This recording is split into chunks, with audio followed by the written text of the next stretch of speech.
Muy buenas tardes, mi nombre es Brenda Rodríguez y es un placer saludarles. Gracias por sintonizar su noticiero local KTVB en español. Y comenzamos con lo último de la redada del FBI en Wilder.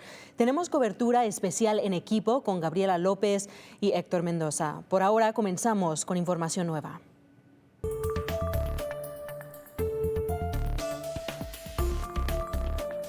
El 19 de octubre, este pasado domingo, el FBI llevó a cabo una redada en Wilder, Idaho, durante un evento de público de carreras de caballos, donde varias familias estaban presentes el día de hoy, del 21 de octubre. Sabemos que 105 personas fueron detenidas según un comunicado del Departamento de Seguridad Nacional. Nuestra reportera Gabriela López nos tiene reacción de la comunidad y más detalles del por qué se dio esta redada. Gabriela, adelante. Sí, Brenda, lo que sabemos el día de hoy es que este operativo fue parte de una investigación sobre una supuesta operación de apuestas ilegales, según documentos judiciales. Pero esta situación lamentable ha causado temor y un futuro incierto para la comunidad inmigrante. Me duele el corazón por andar viendo todo lo que está pasando a otras familias, sabiendo que son personas y personas así no es como tratan las otras personas. Alrededor de la 1 de la tarde, un domingo común donde varias familias disfrutaban de carreras de caballos en el hipódromo La Catedral, en Wilder, Idaho, se convirtió en una escena de caos para muchos. Pues un poco triste porque pues eso nunca ha pasado en todo este tiempo que vivo viviendo en Wilder. Según fuentes que estuvieron presentes, el operativo se llevó a cabo con helicópteros y con la presencia de varias agencias federales, como el FBI, ICE, la Administración de Control de Drogas, la Milicia, Oficina de Aduanas y Protección Fronteriza de Estados Unidos, la Oficina de Aguacid del Condado de Cañón y la Policía Estatal de Idaho. Estábamos aquí en las carreras y luego nos marcan y todos empiezan a correr, que la migración llegó y que nadie sabe lo que está pasando. Sujei Tello, originaria de Idaho, se encontraba acompañada de su familia en el evento. Durante el operativo, ella corrió hacia su camioneta. Luego van y abren las puertas de todas las trocas diciéndonos que nos salgamos. Cuando los oficiales le pidieron su nombre y que abandonara la camioneta, ella se negó porque no sabía dónde se encontraba su mamá. Me apuntan la pistola a la cabeza, que te dije que te bajes.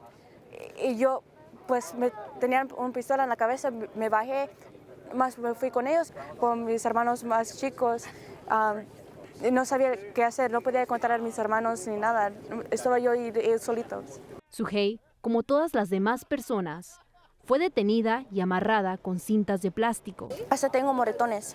Después de 1 hora y tras un proceso, Sujei junto a sus hermanos fueron liberados. Después de que nos preguntaron nuestro nombre, la fecha de todo, donde vivimos y todo, nomás dijeron, ya te puedes ir, y nos dejaron ir. Mientras tanto, otros esperaban en fila para mostrar si tenían documentación.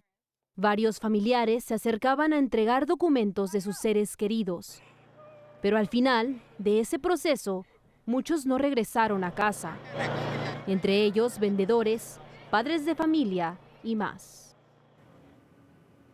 Una escena conmovedora y difícil de presenciar. Y bueno, esta mañana el Departamento de Seguridad Nacional publicó un comunicado confirmando que 105 personas indocumentadas fueron arrestadas durante el operativo este pasado domingo.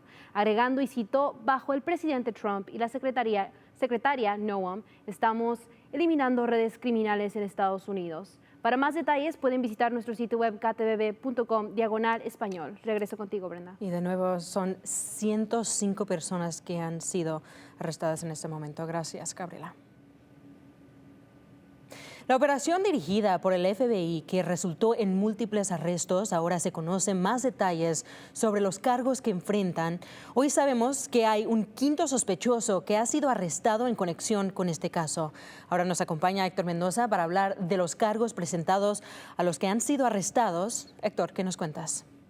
Brenda, documentos judiciales revelan cómo operaba la supuesta red de apuestas ilegales y quiénes, según los fiscales, estaban detrás de todo. Iván Tellez de Wilder, propietario del hipódromo La Catedral, fue arrestado el domingo junto con Samuel Bejarano Colín y su esposa Diana Fajardo, que según las denuncias penales son indocumentados. Alejandro Estrada, que vive en Buell, que también es indocumentado, también fue detenido el domingo. César Orozco fue detenido en Meridian el lunes en relación con el caso. Todos enfrentan cargos federales por apuestas ilegales. Los investigadores también dicen que entre 6 y 11 propietarios de caballos están involucrados en el presunto negocio ilegal de apuestas. Las denuncias penales fueron presentadas en el Tribunal Federal hace unos días y muestran que todos esos conocían más ese mes. En febrero, alguien alertó a los agentes sobre apuestas ilegales vinculadas a las carreras de caballos en el hipódromo La Catedral. La denuncia contra Tellez indica que tenía un permiso del Condado de Cañón para realizar eventos de carreras del hipódromo, pero no está permitido apostar en la pista. Los registros judiciales muestran que Bejarano publicaba regularmente sobre las operaciones de apuestas en Facebook y los investigadores creen que ese es el corredor de apuestas y administrador de todo. Fajardo está acusado de aceptar apuestas y manejar el dinero en el día de las carreras. En agosto y en septiembre, agentes encubiertos asistieron a una carrera en la arena y dijeron haber visto a mensajeros de apuestas Estrada y Orozco con mochilas llenas de dinero en efectivo. Según las denuncias, los registros financieros muestran miles de dólares en apuestas procesadas a través de aplicaciones como Venmo.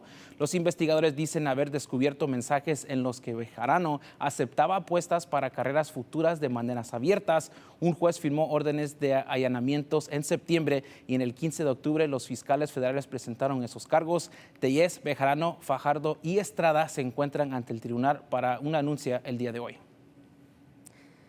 Gracias, Héctor. El FBI tenía programada una conferencia de prensa ayer, pero fue cancelada, indicando que no hay nueva información.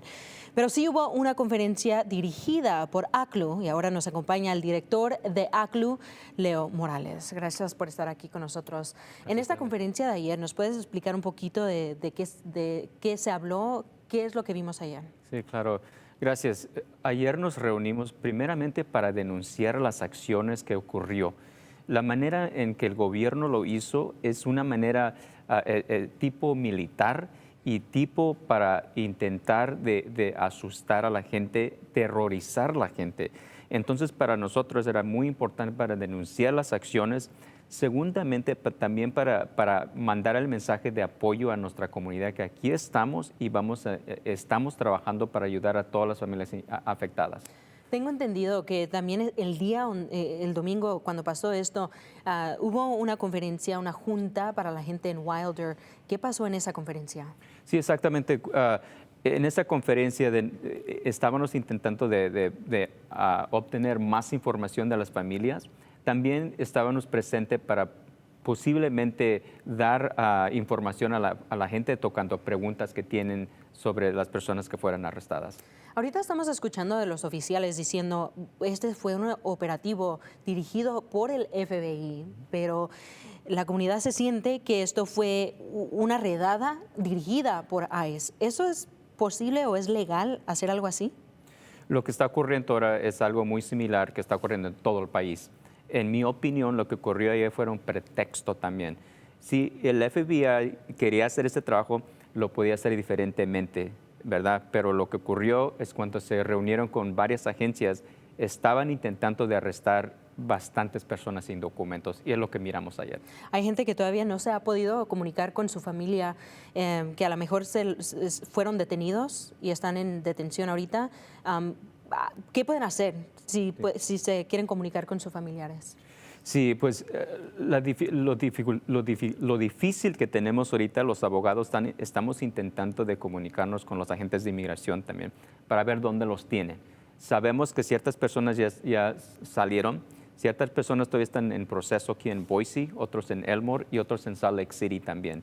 Entonces ahorita estamos intentando todavía de averiguar dónde exactamente tienen a las personas que no han sido procesados todavía. En uno de los videos que vimos, vimos a niños que también fueron detenidos. ¿Hay leyes que protegen a los niños? Sí, hay varias leyes que protegen a los niños. Y eso es algo también que estamos investigando exactamente qué ocurrió. Entonces, por ahorita lo que necesitamos para las familias que fueron afectadas, que tienen niños o todas las personas en general, que se pongan en contacto con nosotros, porque queremos saber exactamente qué ocurrió. Por ejemplo, hay ciertas personas que físicamente tienen heridas y queremos saber, porque hay ciertas protecciones constitucionales que tienen contra el gobierno también. También, bueno, están colectando videos, más información sobre esto. ¿Dónde puede ir la gente para poderse comunicar con ustedes? Sí, el número de teléfono es el 208-344-9750 y oprimen el número 5. Ese los lleva para dejar un mensaje, su nombre, número de teléfono, y esto específicamente para personas que fueran afectadas. No tenemos la capacidad para regresar la llamada de todas las personas, pero para las personas que fueron afectadas directamente sí queremos platicar con ellos. Sí, y bueno, para la gente que ahorita fueron arrestadas, están en esas detenciones en los lugares que has mencionado, ¿les recomiendan que agarren un abogado o qué les recomiendan a las familias que hagan ahorita mismo? Sí, exactamente. Si es posible, pueden agarrar un abogado. Todas las personas que fueron detenidas tienen el derecho a por lo menos una llamada cuando están en el centro de detención, en la cárcel.